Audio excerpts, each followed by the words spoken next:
and anything you want us to know before we get started with the questions. Okay, all right. And for all of y'all that's watching, yes, today is going to be like essay questions because I am talking about fantasy, my favorite genre. So go to hell, all of y'all. All right. So on today's episode of Negro in Distress, Black Girl Tired Book Talk, we're slicing through the noise and diving deep into the power of cultural reclaiming, radical imagination, and genre disruption. Our guest today is a brilliant and bold author, the mind behind Sister Samurai, a novel. You know what I mean?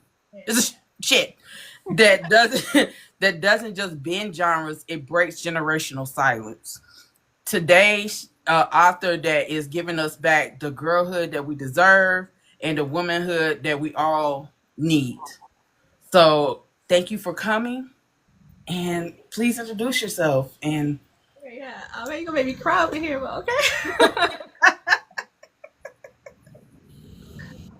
Yeah, my name is Tatiana Obey, and I write fantasy. I write badass characters saying dragons, so all of my stories are gonna have we have some characters getting down and slicing some things up.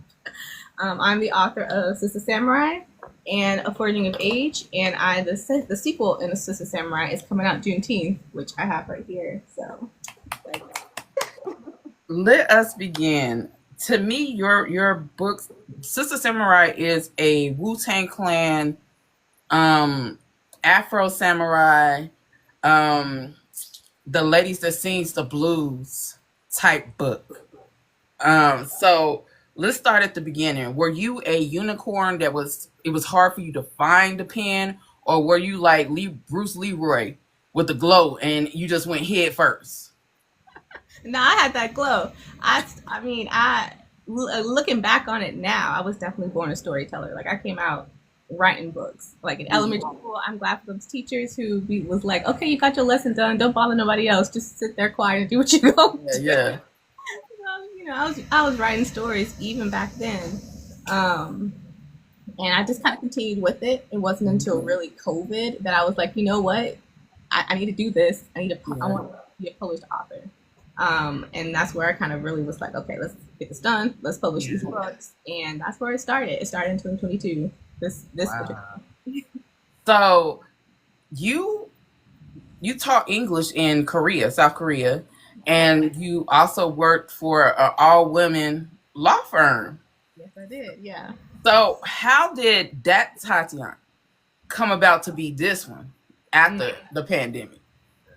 Well, law firms are stressful environments in and of itself, and then you throw a pandemic onto it, and it was just crazy because I was kind of admin, so I was working in the IT and the marketing. So when we said I had to get basically the whole office set up for remote work within 2 weeks before we all went on. I mean, it was nothing like it. Not only that, but not having, working in corporate America and working with some white folks that didn't necessarily like you. Reasons. At that point I was done. After that I was tired. I was done. I'm like, look, if you aren't gonna pay me for what I'm worth, I will determine what I'm worth. So let me ask you this. You brought in Afrofuturism. You mix hip hop and you mix the Asian samurai culture. Yeah. So the blend of African American identity with samurai culture has been like a thing since the 70s, 60s, 70s, something like that. How did you navigate paying homage to both traditions without appropriation?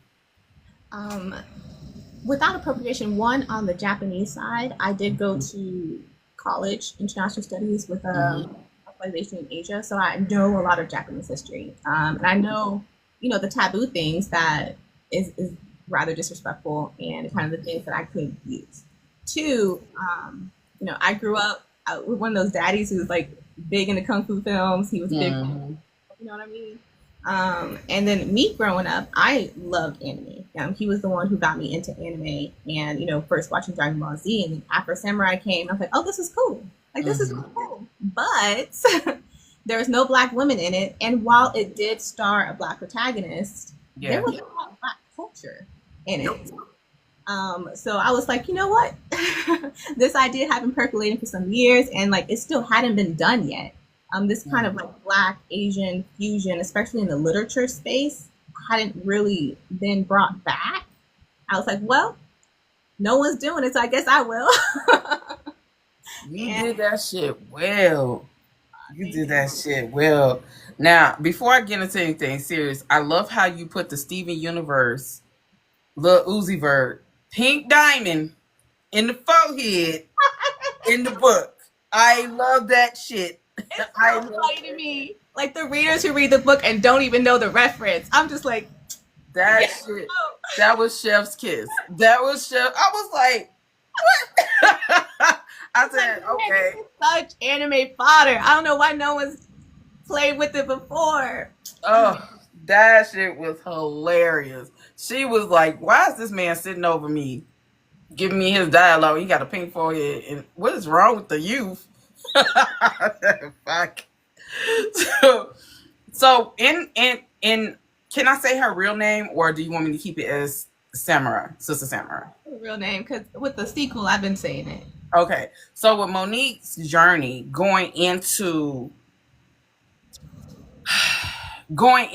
what she was going into, like the guilt from everything that happened from the past, and then having to carry people's burdens without really trying to carry people's burdens, and then having that voice in the back of her head, like, go ahead and finish this off, give it, do the hierarchy, what is it called, Harakiri. hierarchy, do that. That's a lot. And you spoke to like the black woman's struggle with having so much generational trauma, so much stress, so much burden, but had to carry it all. Why was that important? It was important, just kind of going into this book. Like, this book was really inspired, especially the women around me, like my Mm-hmm. mom, my aunt, growing up. She was a single mother, and just seeing all of the effort, to make sure we were taken care of. And like, and maybe it's just the connections that my brain makes, but I'm just like, like that's a hero to me. That's a heroine to me. I grew up watching all this fantasy, and like it's characters that I can't really relate to. I'm like, that's not what heroes look to me. Mm-hmm. And that's what I wanted to bring into the genre was, like my heroes. Like Mm. what they fight through. This is what they struggle through. This is what makes them heroic. That's what. Mm. So, how does Afrofuturism and action fantasy compare to high fantasy and urban fantasy? Yeah, that's a good question. So action fantasy, it's a very, very, very, very small genre that you only really read in indie fantasy. You don't see it a lot Mm. in trad.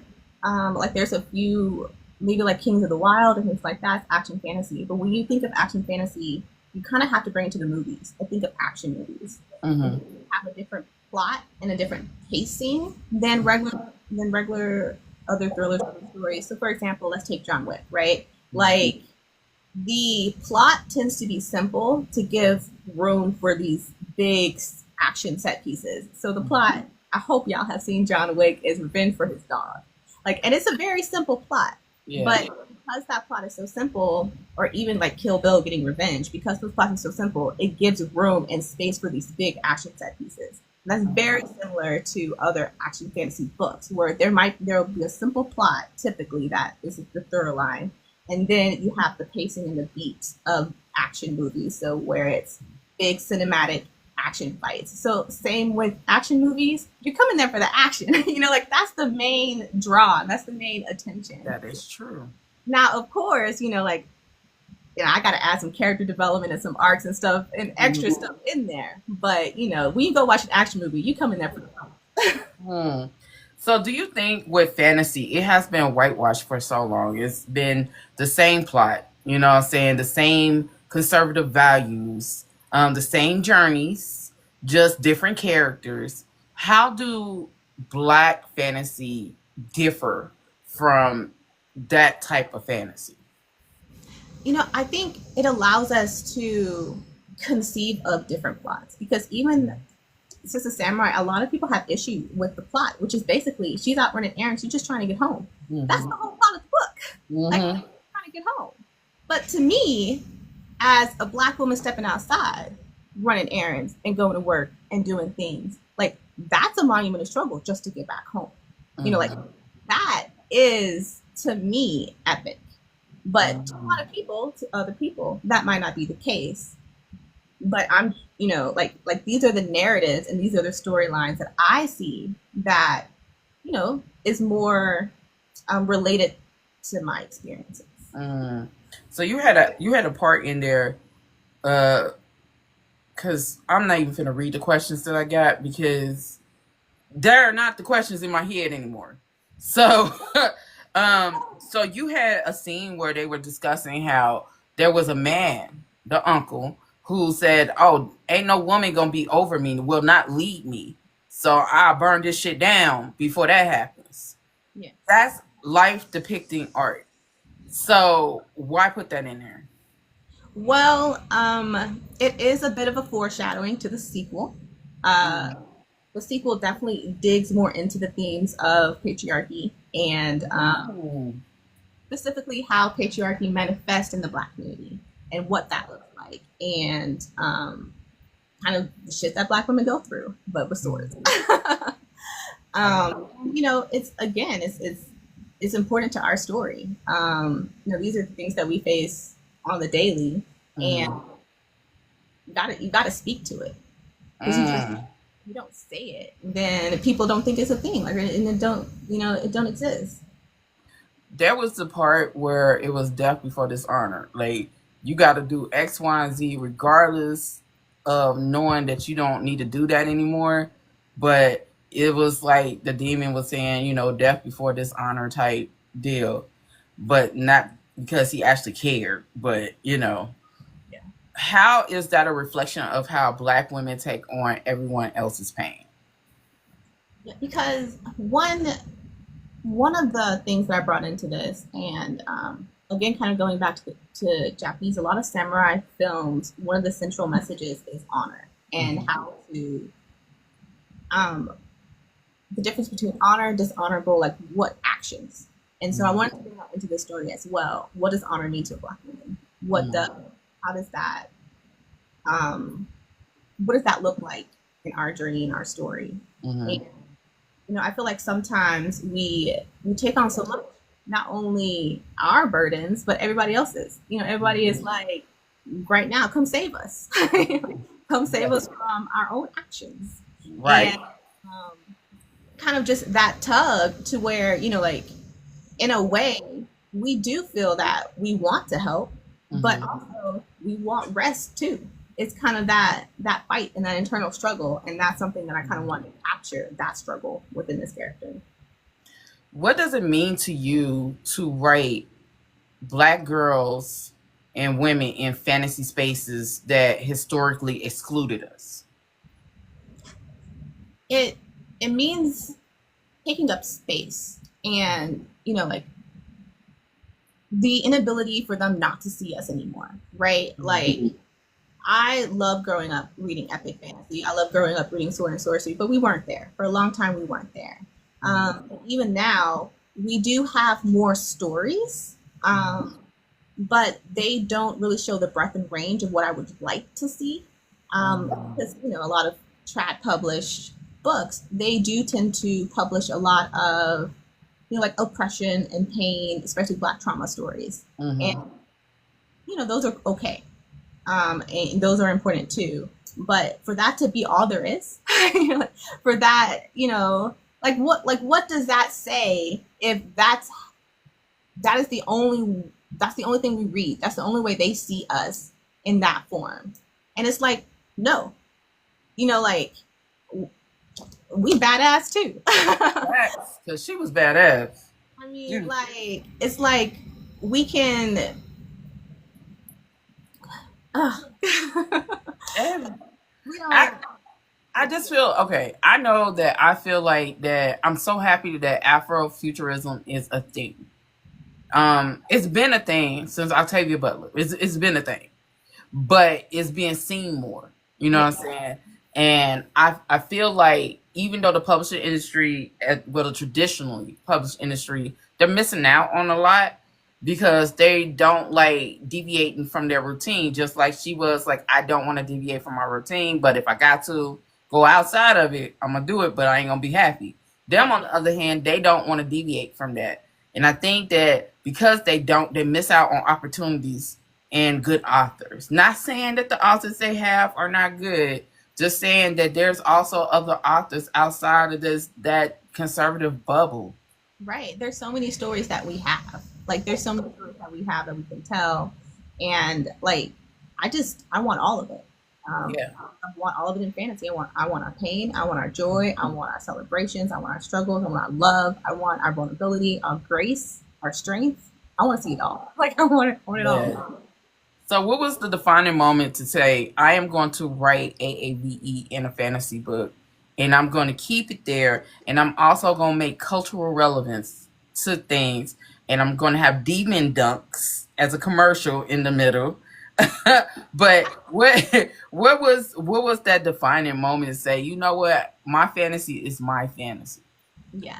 It came from publishing my duology, The Forging of Age. And that one is not an AAVE, not in Ebonics. And when I first published it, I struggled because I don't talk right, and that seeps into my writing. So there's a lot of critiques about like grammar and things like that. And I'm just like, I'm trying my best.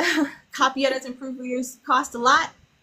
This is how I've spent a lot of money on this already, and I'm gonna do better next time. But for my next project, fuck it all. Like I want to show you how beautiful the way I speak sounds. Mm-hmm.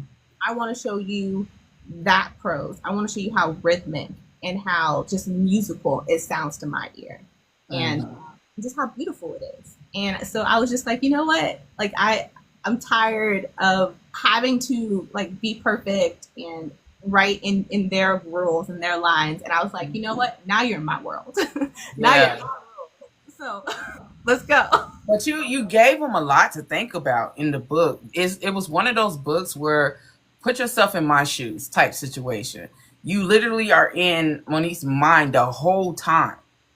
You're seeing it through her eyes, and even with the demon, you're seeing everything she's going through, what she's battling in her head, the inner turmoil. So it's basically you're living through a black woman's shoes. So I mean, I think that should happen. Shit. So, do you think that it's harder for you as a black woman to come into a field that is predominantly male, even being black, that's a strike, and being a woman, that's a strike? You know, do you think there's more pressure for you to uh, minimize your talent? 100%, 100%. Because it definitely has been a journey for me. Like, for example, I don't know if I would have tackled Sister Samurai without me putting my duology out, and one of the reviews are like, "Hey, you write fight scenes really well," and that's not something I would have just boldly claimed before. Because especially action and fight scenes are very male dominated. But at the same time, I have practiced martial arts. Like have been writing for a long time, and this is something that I really enjoy. And just to be able to say, like, yeah, like I like fighting, like I like writing fighting. Girls can kick ass too. Yeah. Being in this really a space that is heavily male dominated is different because compared to like fantasy romance, there are so many black female authors in that space, but in this very action oriented space, there's not as many, and it's like that's true. That is true. That for someone like me who like mixed martial arts and martial arts, a point blank period, this is right up my motherfucking alley. I love it, especially when she was kicking them demons ass. Shit, hell, when she was kicking the fucking warlords people's ass, I was all for it. So, do you think that it was one particular point where Monique and I can't remember the little sister's name, but Yeah, and when uh, she gave her a talisman because she was really going through a lot. Plus, she was injured. She was going through a lot. She was almost at her 13th reason. Yeah. She gave her a talisman, and when she pulled it out, it said healing. That shit was so powerful. That was a powerful moment. Another black woman reached into herself, gave you this paper to help lift you up, and all it said on there was healing. Even though it was for healing the wounds, but I think it was like deeply emotional. You know what I'm saying? So why put that in there? Um, that's a lot. That's definitely part of what the story is about. Like, like on the cover, she's alone. Like she's the lone samurai. But as you get toward the end, you realize, oh, that's not really what the story is about. Because that moment's also a foreshadowing to the end, where again, she, her sister is like, can I give you rest? Like, can I give you a moment of rest or a day, like a day off? And those Mm-hmm. moments are so powerful. Those moments where, we have community around us. Like, I don't know if I'd be here today without the people around me. And it's that just support, especially from other Black women, is so important um, Mm. and so healing. And that's definitely something I wanted to show.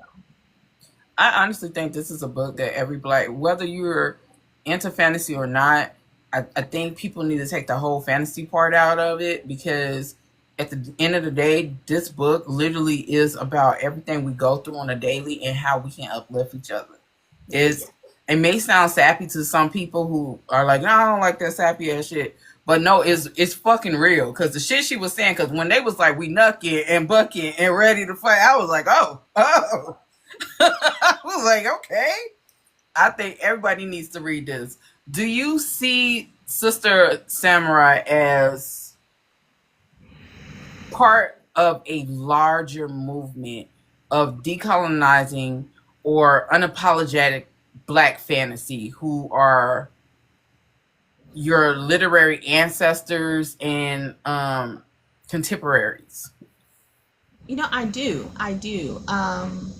Like I feel like there's this renaissance happening, especially in regards to like, especially in indie comics, fantasy indie comics, and Mm-hmm. also blurred spaces. Like, when you talk about like BlurCon this year, and just like the blurred spaces and how much creatives we're getting, Mm-hmm. creators that we're getting out of it, I'm just like, yes, my heart. Yeah. I'm just grateful to be a part of this movement and to to just be one of them. But we a wave out here and we coming.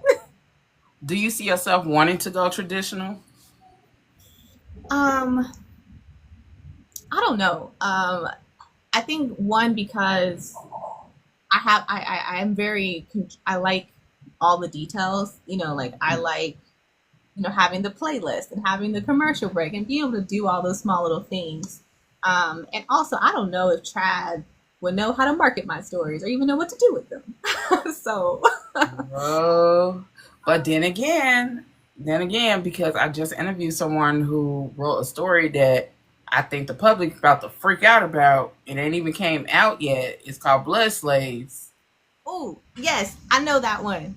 and I I read it and I talked to him. I interviewed him, and I'm telling you that shit about to piss a whole lot of people off. Oh, I like to hear that. Okay, all right, let me. If Rage Against the Machine was a person, it was him. Okay, all right. Yeah. Like I'm excited, and I hope we get more. I do hope we get more of that.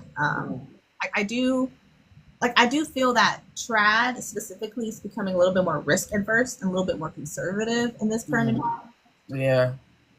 and where we Yeah. are getting more of the creativity in the indie space.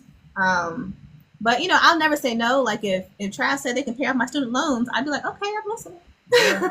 At this point, I'm like, fuck them loans, because I had just got an email not too long ago talking about some payment up for your student loan. Fuck y'all. I'm like, leave me alone. Like fuck y'all, man. But I had wrote a think piece on Substack, and it was about one seeing oneself in a character, and how we have been seeing ourselves have to pretend to see ourselves in books because we never saw ourselves. And even with the white plus size, it was a niche to them. So in the traditionally publishing world.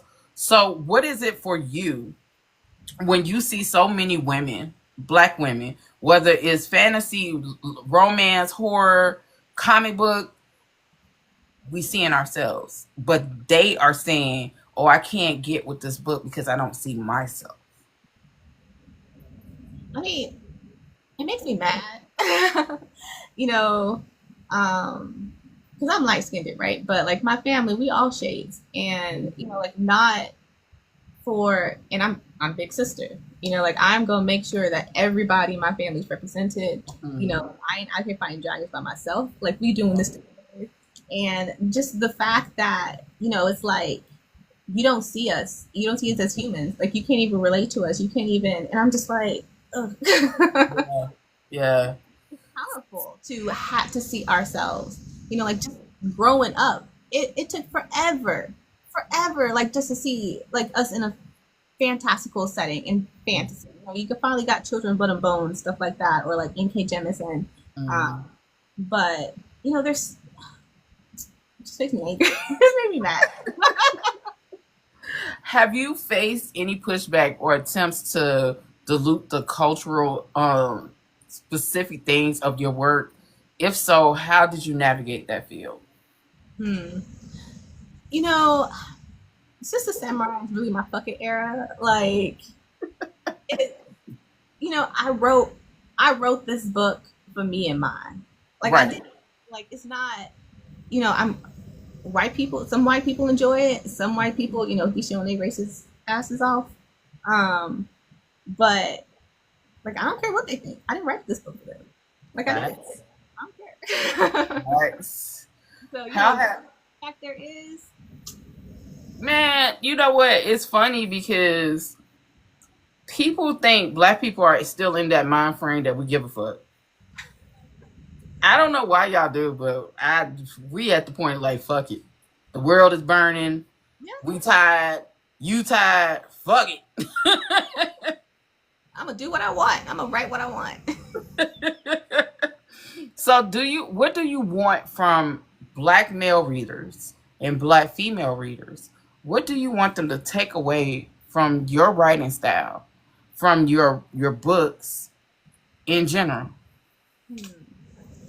In regards to black male readers, I'm not gonna lie. I did not expect to have a lot of black male fans, but I Mm, and I think that is kind of showing a shift in culture because for a long time, black male readers they weren't reading nothing with a woman in it. no. They weren't. They weren't even picking it up, and to see that, like especially anime fans gave it a shot and loved it and was like, oh, hey, this is cool. I've recommended it to all my female friends. I'm like, oh, that's cool. Thank you. So like, I'm glad to see that shift and I'm glad that they're there. But, I've also had pushback. I've also had people in here, people who are like, oh, samurais don't twerk. I'm like, first of all, Oh my god.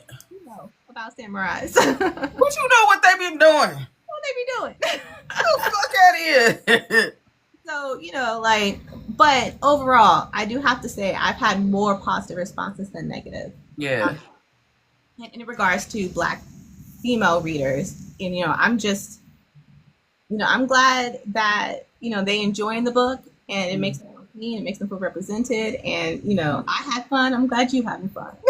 Girl, I love that book. You can't tell me nothing about that book. That's like my favorite book. And I'm gonna just go to your web because I was gonna go to Amazon buy it, but I'm gonna go to your website because I hate putting money in the Zon if I don't have to. But I let's talk about your world building. Now, god damn it, you built this world, and I swear to God, between me hearing Wu Tang Clan ain't nothing to fuck with, and fucking we nucking and bucket and ready to fight in between these chapters. How do you build? Because you call it a champ I can't pronounce the word Yeah. champo Mm-hmm. champo. which is a intersection of hip hop and the Asian culture. So how do you build this world with that? Yeah, so Champloo comes from the anime Samurai Champloo, and it's an anime that kind of added hip hop and feudal Japan elements, and that's kind of definitely what I wanted to do because it's the word itself is like an Okinawan slang term for fusion, and so Mm-hmm. encapsulate this world building fusion. I definitely wanted to fuse the world in a different way than what the other properties were doing. Yeah. Um, I wanted it to be more of a balance of Japanese and Black culture. Uh, Mm, I you love know, it. like I, the whole island. The Japanese translate to blurred island. So like it's just to me it's the whole diaspora. Like ain't no white people on this island. This is our island. We do what we want.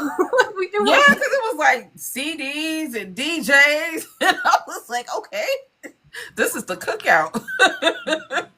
yes. So I wanted it to be a space where we can come in and we can have fun. I love that. It's giving Jackie Chan Drunken Monkey, and it's giving like, even though I don't like him, but Steven Seagal type stuff. It's just it's so good. It's so fucking good. Now, how did you approach the fight scenes and the physicality in your writing with making those fight scenes? What research or things that you had to watch, or just because you know martial arts, the training and putting it into the samurai, portraying the samurai and the martial arts influence? Yeah. So mostly the martial arts I've done is mostly hand to hand. So I've done like karate, fencing. Sorry, I've done karate, taekwondo, kickboxing, aikido, judo. Mm-hmm. But I have done fencing, which is not quite like kendo, like not quite. Yeah. So I did have to do a little bit of research in regards to the swords, but one day I am going to get to hand to hand because that's what. But one thing I also wanted to do was root the action in character, like have like still in the language and in the action, have cute little moments. That's very familiar, and there are. And I'm also very musical. Like there are some scenes, for example, there's one chapter called Aretha Franklin Respect, and Mm-hmm. sometimes there's be songs. I'm like, I don't know why we've never had like just an extended sword fight scene to this song. And like I can see the whole thing like play through my head. This would make a good movie, I swear. Like there are some songs that just trigger the whole scene in my head. I'm like, okay, here we go. Man, you know what's crazy? I'm trained on size, so I my damn dog. Um, I'm trained on size, so size is my favorite weapon of Ooh, choice. And I remember I showed them on here one day. I showed them my size, and that's my. I have they're heavy as hell, but those are my favorite training weapons. yeah. I would love to get into swords and long swords and all that stuff, but I ain't never get to it. I'm gonna get But to I, it. I tell myself to get to it one day, but I'll add somebody using size in another book just for you. oh, please do, cause I do. I love my size. I love my size, and I love throwing swords, little small daggers. That is. Yeah, yeah. All right. So let me ask you this: you have the second book coming out. Where's the story gonna lead us? Hmm. So the second book is called Return of the Sister Samurai. So in the first book, one of the things that you do learn is that the main character, she's part of the clan of Sister Samurai. They mostly have been decimated due to events. Mm-hmm. And so this second book is kind of rebuilding the clan. So we have two younger sisters who were in school, never Mm-hmm. finished school, and they show up and they're like, "Hey, we want to finish our training." And so it goes from there. What? And we're still dealing with demons. And we're still dealing with demons. What about the brothers monks? Oh, they are in a supporting role. It's That's, funny because after the first book, there were a lot of readers who like, "Ooh, can we get a brother monk book? Can we get a brother monk book?" And I was like, Nah, we're gonna get more ladies first. Then I might give you that one. Okay. Okay. Uh, do you think that you're going to combine the books? Are they going to be the same length, or are you going to make this one a little bit longer? So, all right. Here's the first one, which is the novella, and here's the here's the second one. Well, that answered my question.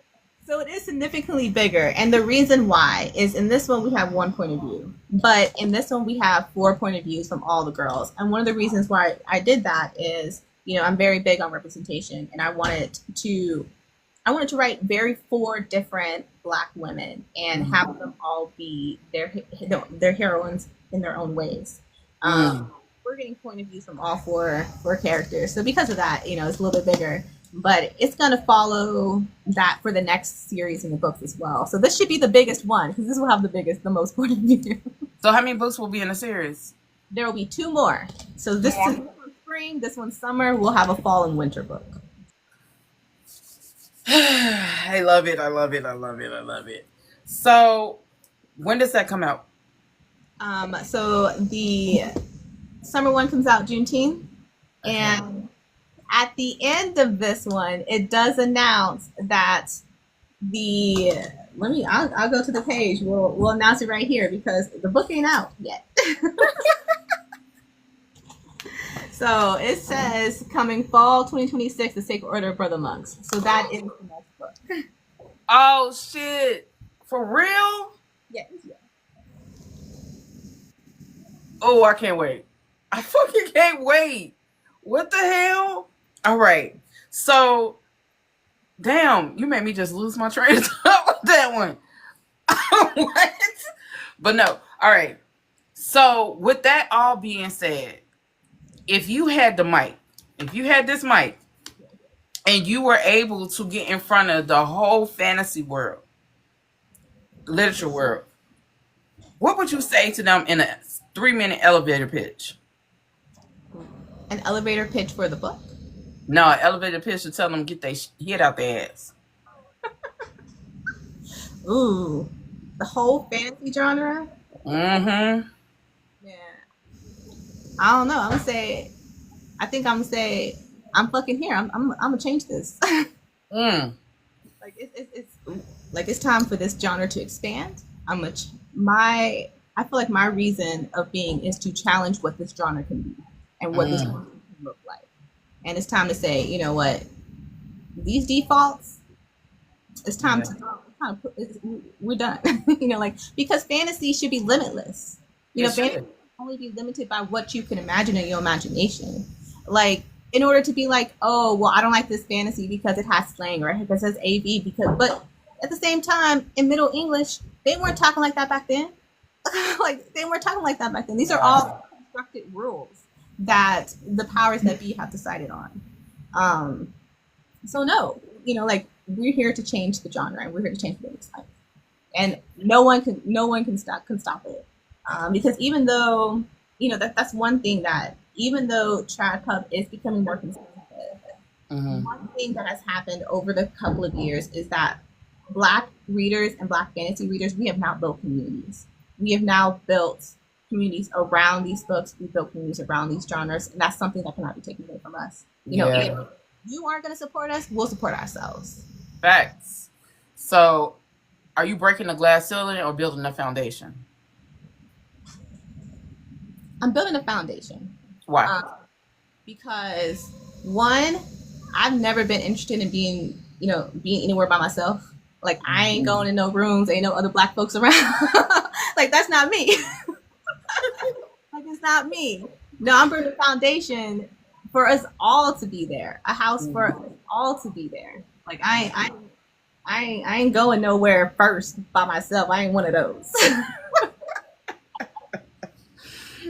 So what's next for you? Like, after this book, you said the Brother Monk.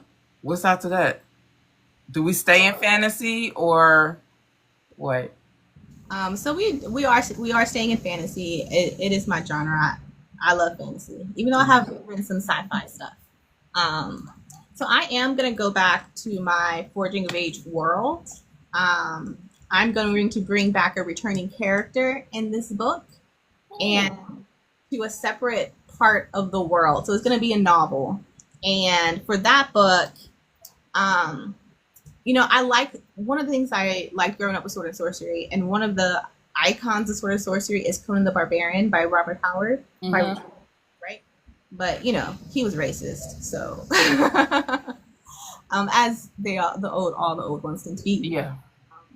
But so what I want to do is have like these series of adventures with this character. So this is basically the next adventure, and hopefully that book will be out. I finish writing it by the end of the year. That's my goal. So is this going to be still considered a new adult YA? Solidly adult. Yeah, solidly adult. Oh. Yes. I mean, like, I am an adult. I'm an adult author. Right. The reason why this is new adult is because these star the characters that I wrote in high school. And I went back.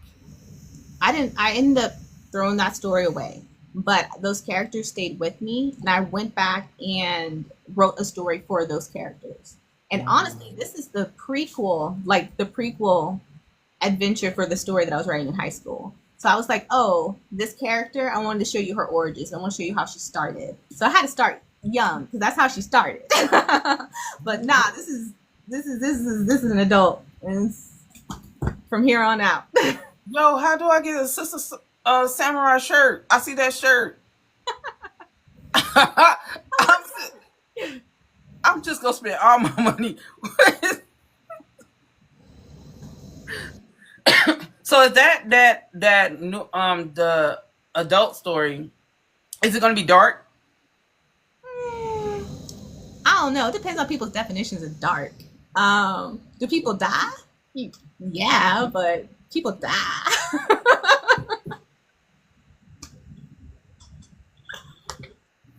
All right. And what's my last question? If you can give advice to anybody that's coming into the fantasy genre that is black and want to write in more of a Afrofuturism type writing style, would you tell them to go balls to the wall, Octavia Butler, or would you tell them to be like a JK?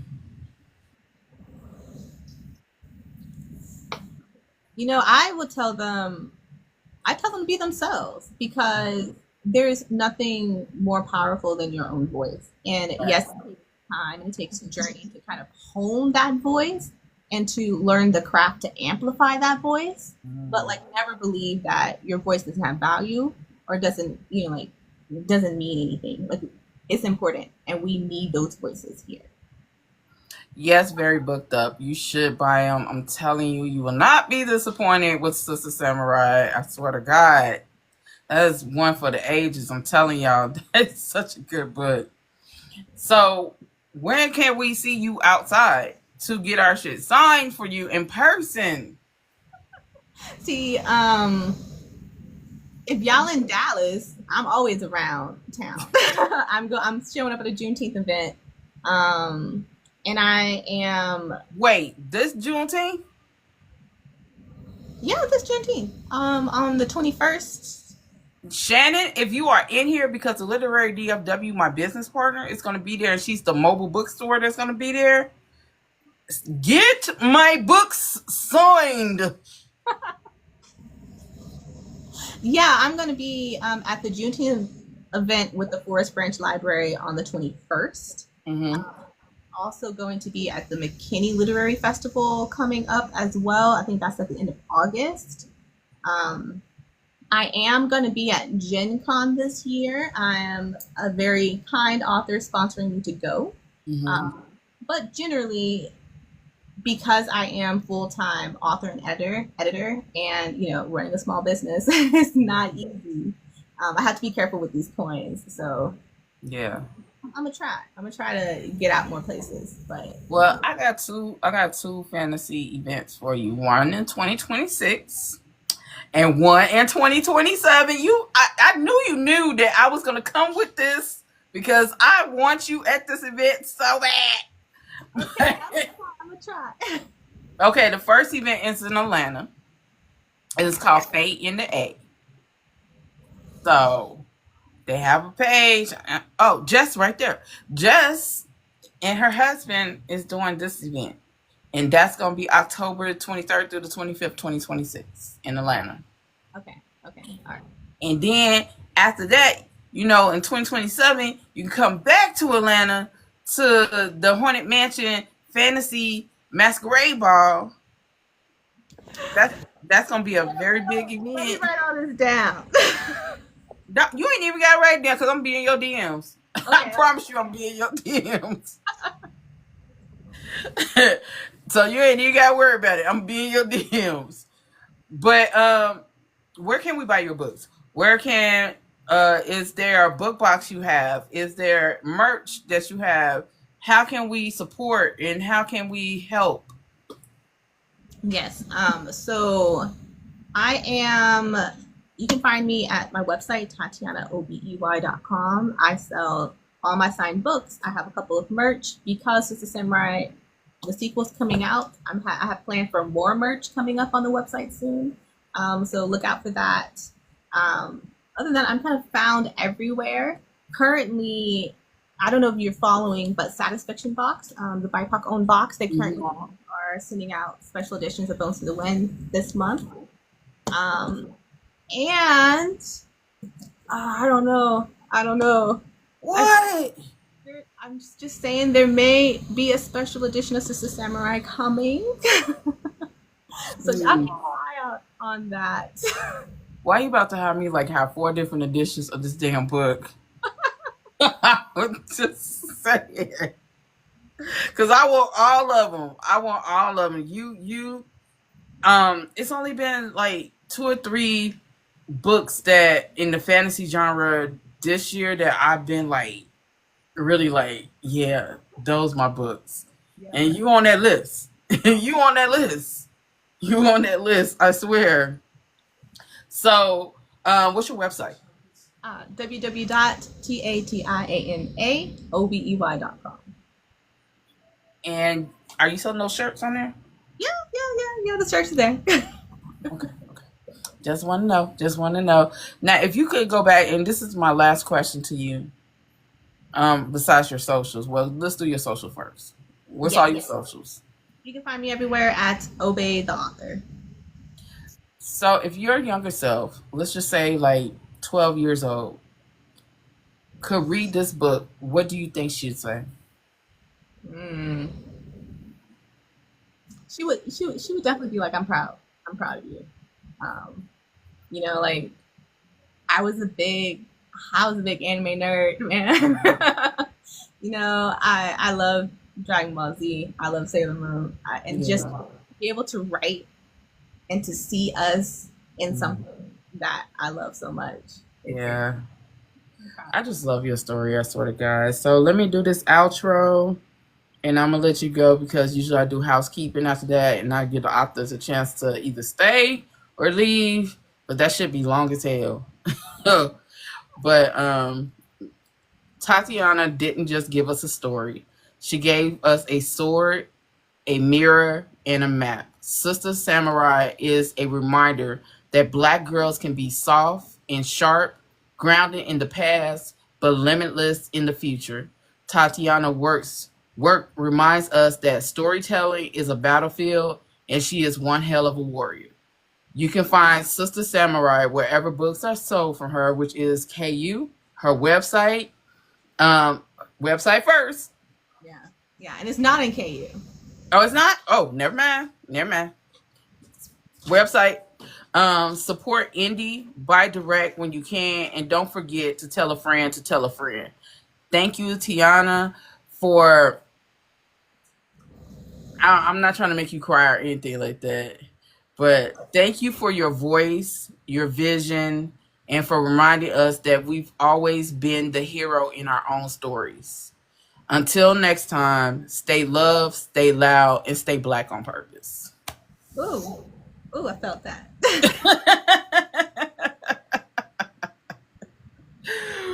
But like I said, I thank you for writing these stories. They are so appreciated. We need that. Little Black girls And even little black boys need to hear, these stories. They need to see these stories, and they need to see us in these stories so they don't forget you came from a woman, you respect a woman, and we are strong in our own right. So I appreciate Sister Samurai because that's a lesson we learn. Also, that sometimes you need a helping hand. You know what I'm saying? Sometimes your sister needs to have your back. Even when you don't even think she there. She there. You know what I'm saying? So I appreciate that. And thank you so much. Thank you for having me.